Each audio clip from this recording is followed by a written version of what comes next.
Deputy CM Manish Sisodia पेश कर रहे हैं दिल्ली वाला बजट। जी हां, दिल्ली का पहला ई बजट है, पेश कर रहे हैं मनीष सिसोदिया।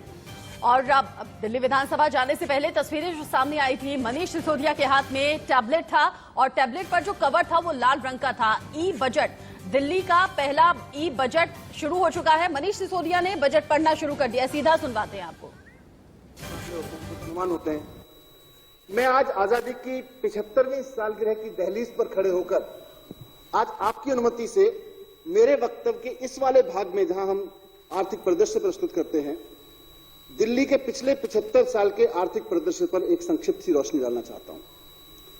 1901 में हमारी दिल्ली कुल 4 लाख की आबादी का एक छोटा सा शहर थी।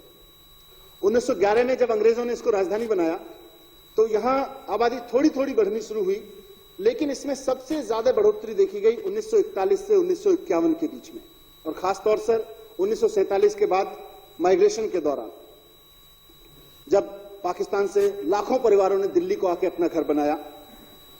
1947 में जिस वक्त देश को आजादी मिली थी उस वक्त यहां की आबादी थी 6,96,000।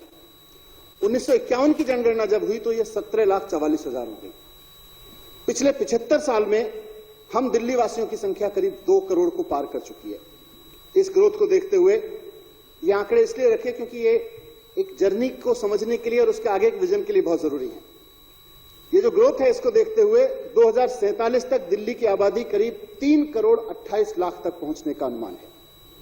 और आज इस बजट में 2047 में इतनी बड़ी आबादी के लिए जो इंफ्रास्ट्रक्चर चाहिए होगा, जो सम्मान से जीने के लिए सुविधाएं चाहिए होंगी, उसकी नींव हम आज इस बजट में यहां पर रखने वाले हैं।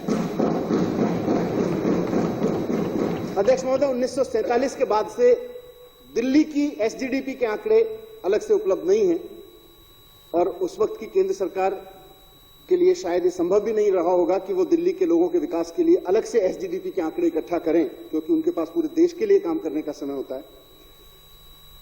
लेकिन वर्तमान सरकार जब से बनी है, जो वर्तमान व्यवस्था के तहत 1993-94 से दिल्ली की एसजीडीपी उसके आंकड़े हैं। 1993-94 में दिल्ली की एसजीडीपी 20,992 करोड़ रुपए थी, लगभग 21,000 करोड़ रुपए थी, जो बहुत उल्लेखनीय वृद्धि के साथ वर्तमान में 7,98,310 करोड़ रुपए पहुंच चुकी है। इसी तरह 1993-94 से दिल्ली की पर कैपिटा इनकम 18,976 रुपए थी, 18,967 रुपए थी स्थिर मूल्यों पर, जो 19-20 में 2,74,671 पहुंच चुकी है। 93-94 में 18,967 से आज हम 2,74,671 की पर कैपिटा इनकम पर खड़े हैं। ये दिल्ली जो है इस पर कैपिटा इनकम में स्थिर मूल्यों पर देश में नंबर 2 पे है। प्रचलित मूल्यों पर दिल्ली की पर कैपिटा इनकम 2020-21 में 3,54,004 रुपए हो गई है। दिल्ली की जो पर कैपिटा इनकम है, प्रति व्यक्ति आय, वर्तमान वित्त वर्ष में 1,27,768 रुपए के नेशनल एवरेज से 2.77 टाइम्स ज्यादा दिल्ली का पर कैपिटा इनकम।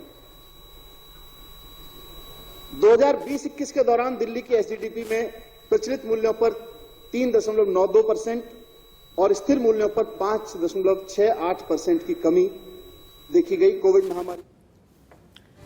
दिल्ली विधानसभा से सीधा तस्वीरें हम आपको दिखा रहे थे। मनीष सिसोदिया दिल्ली सरकार का पहला ई बजट पढ़ते हुए, दिल्ली की नजरें हैं, क्या कुछ बड़े तोहफे उसमें हो सकते हैं, अभी तक कैसी दिल्ली सरकार के बजट रहे हैं, आगे क्या दिल्ली सरकार करने वाली है, सभी अपडेट के साथ लौट रहे हैं।